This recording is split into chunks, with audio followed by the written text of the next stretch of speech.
Assalamualaikum warahmatullahi wabarakatuh. Apa kabar anak-anak? Semoga kalian sehat di rumah ya. Kita hari ini akan belajar tentang subtema 2, bermain di rumah teman, pembelajaran 1 dan 2. Sebelum kita belajar, mari kita membaca basmalah bersama-sama.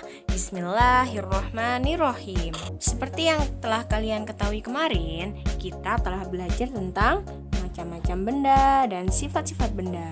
Sekarang kita akan melanjutkan pada materi berikutnya.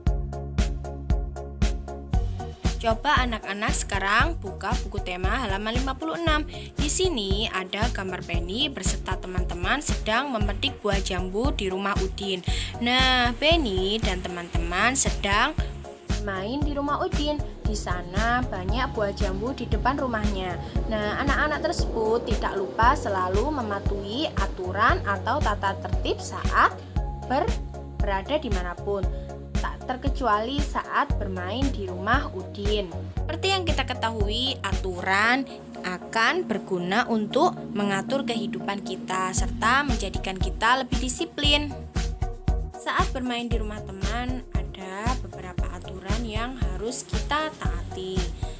Pada halaman 68 di sini ada beberapa sikap yang menunjukkan mematuhi atau tidak mematuhi aturan. Ustazah contohkan 1, memasuki kamar pribadi orang lain tanpa izin. Tentu kamu akan marah jika kamarmu atau barang pribadimu dipakai tanpa seizinmu.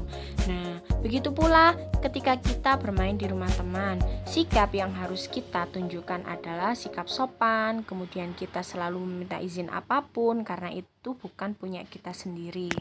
Nah, anak-anak coba tebak mana lagi yang termasuk sikap mentaati peraturan atau tidak pada halaman ini ya. Sekarang coba perhatikan gerak non-lokomotor yang ditunjukkan oleh Lani, Udin, dan Benny. Nah, dimulai dari gerakan kepala, yakni menganggukkan kepala ke atas dan ke bawah berulang-ulang serta ke samping kanan dan ke samping kiri. Juga mengangkat kedua tangan ke atas dan ke bawah. Nah, dilakukan dengan keadaan tidak berpindah ya. Coba kalian lakukan berulang-ulang di rumah. Ini juga termasuk pemanasan sebelum olahraga. Nah, setelah kalian mempraktekkan gerak non-lokomotor tadi, maka kita berpindah pada halaman 56. Di sini ada cerita tentang memetik jambu di rumah Udin. Nah, mari kita baca bersama-sama dengan Ustazah ya. Pohon jambu di rumah Udin sedang berbuah.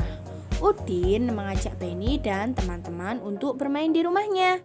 Mereka memetik jambu yang tumbuh di depan rumah. Buahnya sangat banyak.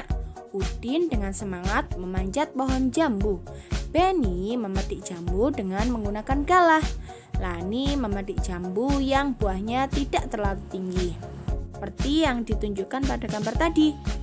Sementara Edo dan Siti mengumpulkan buah jambu yang sudah dipetik.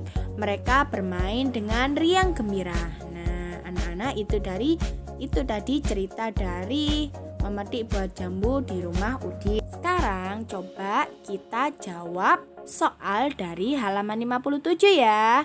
Nah, kita simak halaman 57. Silakan kalian buka. Soal pertama, apa yang dilakukan Benny dan teman-teman?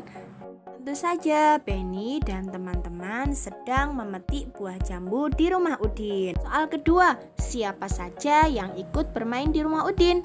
Ada Benny, ada Lani, ada Edo, dan ada Siti. Nah, soal ketiga, di mana Benny dan teman-teman memetik buah jambu? Tentu saja di depan rumah Udin. Soal keempat, bagaimana cara Benny dan teman-teman memetik jambu? Nah, ada yang menggunakan galah, ada yang langsung memetiknya karena tidak terlalu tinggi. Yang lainnya bertugas untuk mengumpulkan jambu yang sudah dipetik. Soal yang kelima, apa yang digunakan Benny untuk memetik buah jambu? Apa? Nah, yang digunakan adalah tentu saja galah. Nah, di sini ada bacaan selanjutnya, halaman 59. Benny memetik 7 buah jambu. Udin memetik 7 buah jambu. Lani juga memetik 7 buah jambu. Semua jambu yang telah dipetik dikumpulkan oleh Edo dan Siti. Jambu tersebut dimasukkan ke dalam keranjang. Saatnya kita melakukan penjumlahan. Kira-kira berapa ya jambu yang diperoleh oleh mereka? Nah, coba ada Penny, Udin, dan Lani yang mendapatkan semuanya masing-masing 7 buah. Maka 7 ditambah 7 ditambah 7 hasilnya 21. Maka saat kita mengubah ke bentuk perkalian, maka menjadi 3 kali 7. 7-nya sebanyak 3 kali, hasilnya adalah 21. Nah, sekarang mari kita berlatih perkalian pada soal di bawahnya. Halaman 60 ya anak-anak. Nomor 1, Dayu mempunyai 2 buah kotak pensil. Masing-masing kotak berisi 9 pensil.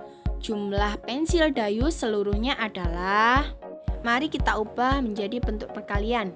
Maka 2 dikali 9, yakni 2 kotak yang masing-masing berisi 9. Maka hasilnya adalah, 9-nya ada 2, kita tambahkan. Hasilnya adalah 18. Untuk soal lanjutannya, coba kalian isi dengan teliti ya anak-anak. Nah, selanjutnya kita melanjut pada materi berikutnya. Benda padat banyak terdapat di sekitar kita. Benda padat mempunyai bentuk tetap. Ukuran benda padat juga tetap. Contoh benda padat adalah simpai.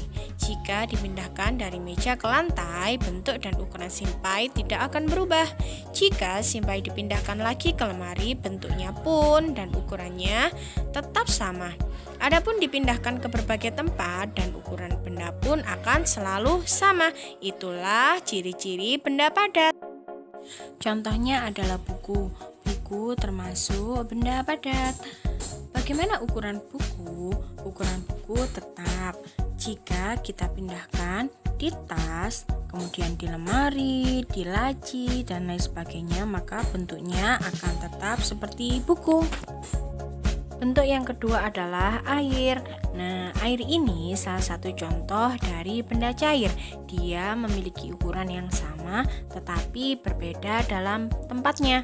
Karena jika air kita taruh di dalam botol, maka bentuknya seperti botol. Kita taruh di dalam gelas, maka bentuknya seperti gelas, dan lain sebagainya. Nah, hari ini kita telah belajar apa saja ya? Kita telah belajar macam-macam bentuk benda, perkalian, gerak non-lokomotor, serta tata tertib yang harus kita laksanakan saat bertemu di rumah teman. Nah, anak-anak, semangat belajar ya kalian di rumah. Nah, cukup sekian dari Ustazah. Mari kita membaca hamdalah bersama-sama.